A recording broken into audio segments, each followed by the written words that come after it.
Perkenalkan, nama saya itu Mehdi Rizal. Nah, kita akan belajar tentang masalah keuangan. Nah, apa sih keuangan itu? Nah, mari kita bahas satu demi satu. Sekarang ini kita benar-benar hitung bagaimana cara mencari harga pokok, kemudian kita bisa menghitung laba rugi. Nah, seperti apa sih? Nah, yang namanya usaha itu kan yang paling penting itu apa sih? Kan untung, duit. Mana ada usaha itu yang terus niatnya itu hanya untuk sosial. Ya pasti kita ini butuh untuk dapat duit supaya usaha kita ini bisa berjalan terus menerus dan mungkin akan bisa punya banyak cabang. Amin, kan gitu. Nah, sekarang kita lebih detail apa aja yang kita perlu untuk fokus ya. Jadi kalau usaha itu yang paling penting itu ada 6. Jadi kita akan bahas tentang pentingnya HPP, itu harga pokok, kemudian harga jual, kemudian hitung BEP. Nah, BEP itu apa ya, nanti kita jelasin. Nah, kemudian yang keempat masalah pendapatan, biaya, dan laba rugi. Nah, itu kan kelihatan loh kok banyak sekali sih, ada 6 yang harus dipikirkan. Nah, sebetulnya sih nggak susah sih, ini cuma istilah-istilah aja yang untuk mempermudah kalian itu bisa fokus gitu. Nah, di antara 6 itu sebetulnya ada 2 yang harus dipikirkan, itu yaitu biaya, bukan biaya, maksudnya 3 faktor pada waktu awal mau usaha. Jadi sama yang satu lagi kalau sudah jalan. Nah, apa sih bedanya? Nah, ini nanti kita bahas satu-satu. Nah, sekarang kita bahas tentang kalau misalnya kita mau usaha, itu kan kita ngerti ada namanya alur ya.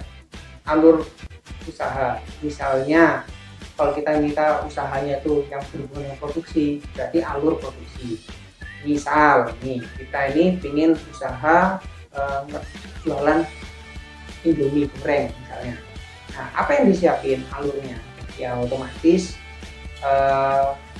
oh ya, sebelumnya ini kan ada di modul kerja ya. Jadi kita nih kalau belajar, selain ini ada saya untuk menjelasin, kalian juga sambil nyambi ngerjain yang namanya modul kerja.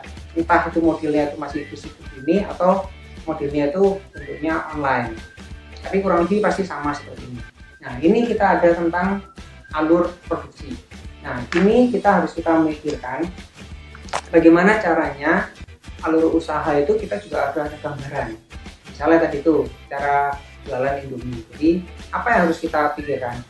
Jadi kalau alur produksi itu berarti disiapin pertama bungkus Indominya disiapin, kemudian panci dan air itu kan kemudian harus merebus air.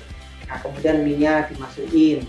Nah, kemudian dalam perjalanan itu kita juga nyiapin piring sambil buka bumbu-bumbunya. Kemudian minyak kalau sudah 5 menit sudah lunak gitu. Nah, baru kita tiriskan masuk di piring. Nah, kalau bisa itu alur-alur seperti itu kita sudah ada bayangan. Nah, kenapa sih harus dibayangkan? Karena kita berhubungan dengan barang-barang apa yang harus kita siapin, peralatan apa aja yang kita siapin. Nah, ini nanti kita akan bahas. Nah, sekarang kita fokus tentang bagaimana ngitung masalah HPP. HPP itu apa? Harga pokok penjualan. Harga pokok penjualan itu yang paling penting yang harus dipikirkan itu ada 3. Biaya bahan baku 1, kemudian biaya tenaga kerja langsung, kemudian yang ketiga biaya pendukung. Nah, itu apa aja? Nih, jadi contoh nih kita membahas misalnya yang lagi ngetren sekarang itu minuman yang kekinian gitu ya. Ini kita iseng ya, contoh aja sih produk buat teh keju. Ya itu kan ya semacam gitulah, macam-macam minuman yang lagi ngetren. Nah, ini ada fotonya seperti ini nih. Tuh. Ya kalau nggak pernah beli, wah saya nggak kekinian ini, harus beli ini nanti. Kalau nggak perlu jualan nanti ini ya. Nah, ini seperti apa? Nah, ini sudah saya bagi ada 3 ya, bagi tadi ya. Biaya bahan baku, biaya tenaga kerja langsung, dan biaya pendukung. Jadi ada 3. Nah, apa sih bedanya? Nah, ini nih. Banyak orang itu kalau nama usaha itu hanya memikirkan biaya bahan baku. Nah, biaya bahan baku itu apa? Ini contohnya. Nah, di sini ada tulisannya ini bahan. Kemudian jumlah yang digunakan. Kemudian belinya itu gimana? Terus harga satuannya itu berapa dan biaya total biayanya itu berapa. Ini kalau bisa itu kalian juga mencatatkan seperti ini kurang lebih minimal. Ini contoh seperti ini kebetulan dibuat untuk selama seminggu. Ini contoh nih. Meskipun target itu 50 pieces per hari. Nah, sehingga ketemu kalau misalnya ini bubuk cream cheese itu butuh 2 pack. Nah, 2 pack itu apa? Ya ini berarti untuk yang 7 hari. Itu selama seminggu. Nah, biayanya seperti ini. Kemudian ya ditulisin aja. Berarti kan selain bubuk cream cheese, kita juga butuh air. Yang keturunan mungkin kan otomatis kan belinya kan banyak. Berapa galon? Kalau contoh di sini kurang lebih perhitungannya sekitar 7 galon selama seminggu. Jadi sehari 1 galon. Nah, kemudian butuh gula yang pasti, butuh rasa sama es batu. Nah, biaya bahan baku ini maksudnya adalah biaya produksi langsung untuk menciptakan produk. Nah, yang kedua, biaya tenaga kerja langsung. Nah, biaya tenaga kerja langsung itu apa? Nah, ini nih yang sering kalau misalnya pemula pengusaha itu sering nggak menghitung hal-hal seperti ini. Banyak misalnya kebetulan kalau contoh ini kan 1 orang tenaga kerja yang dibutuhkan. Itu kalau punya pegawai. Nah, kalau nggak punya pegawai gimana? Ya tetap harus dihitungkan. Jadi contoh yang di sini sebetulnya ini 1 orang ini bukan punya pegawai, tapi menggaji diri sendiri. Nah, itu wajib harus ada biaya itu. Nah, ini contoh kalau di sini sekitar selama seminggu 350.000. Nah, ini biaya dimasukin. Kemudian biaya pendukung. Nah, apa sih biaya pendukung itu? Biaya-biaya yang tidak berhubungan langsung dengan produksi, tetapi dibutuhkan. Misalnya kayak ini gelas plastik.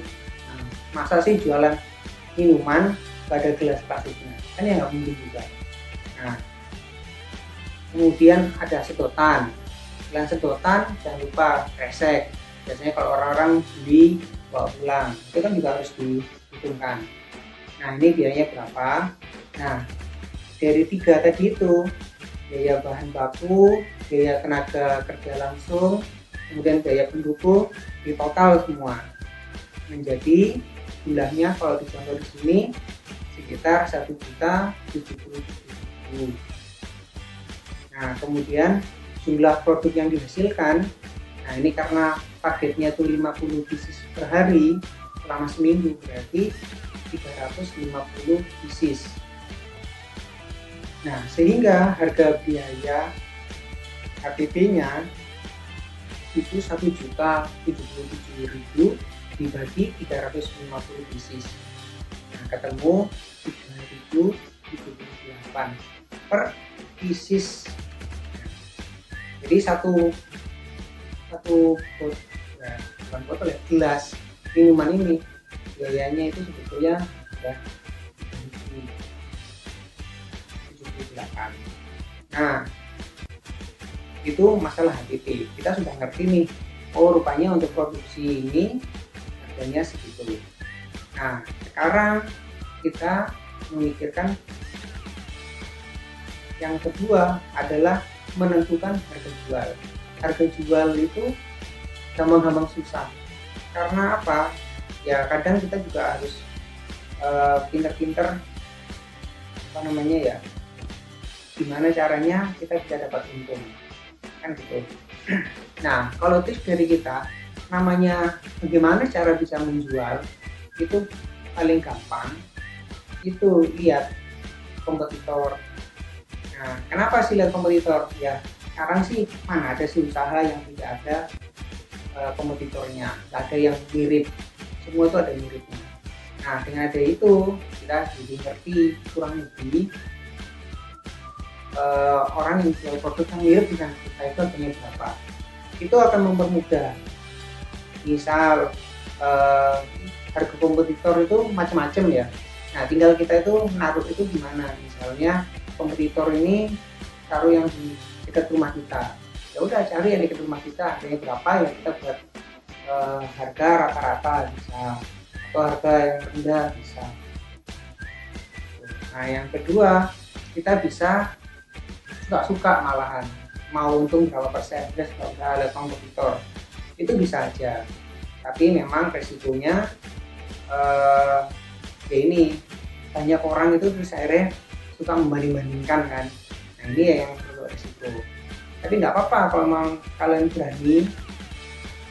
Nah, makanya kalau kita sih lebih menyarankan sebaiknya itu dimulai dari melihat kompetitor. Memang mungkin susah nyari yang mirip, apa yang persis, tapi kalau mirip kan pasti ada. Nah, dengan mirip itulah terus kita ada gambaran harga jual itu berapa.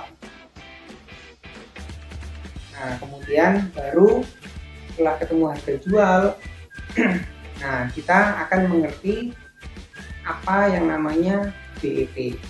Rangkuman hari ini teman-teman, jadi saya memperjelas lagi yang namanya usaha itu kita harus mengerti alur usaha itu kita seperti apa. Nah, dengan kita ngerti alur itu, kita ngerti peralatan dan bahan yang dibutuhkan itu apa saja. Nah, setelah kita tahu, kita cari tahu harganya. Setelah itu kita perlu biasanya kan percobaan ya, percobaan. Nah, itu nanti kita akan ketemu yang namanya HPP. Nah, setelah ngerti HPP, nah barulah kita berpikirkan bagaimana bisa tahu harga jual. Nah, setelah tahu harga jual, kita baru memikirkan namanya target harga jual seperti apa. Nah, itu nanti berhubungan dengan biaya awal yang harus kita siapkan.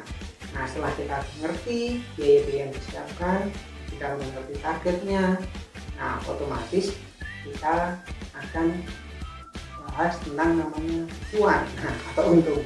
Nah, itulah yang akhirnya buat kita itu selalu hidup dan bersemangat, ya kan? Nah, semoga teman-teman tetap semangat. Nah, mari kita hitung-hitungan ya, kira-kira butuh untungnya itu mau berapa. Nah, kan sudah kita bahas nih. Ayo, kalian jangan sampai bingung ya.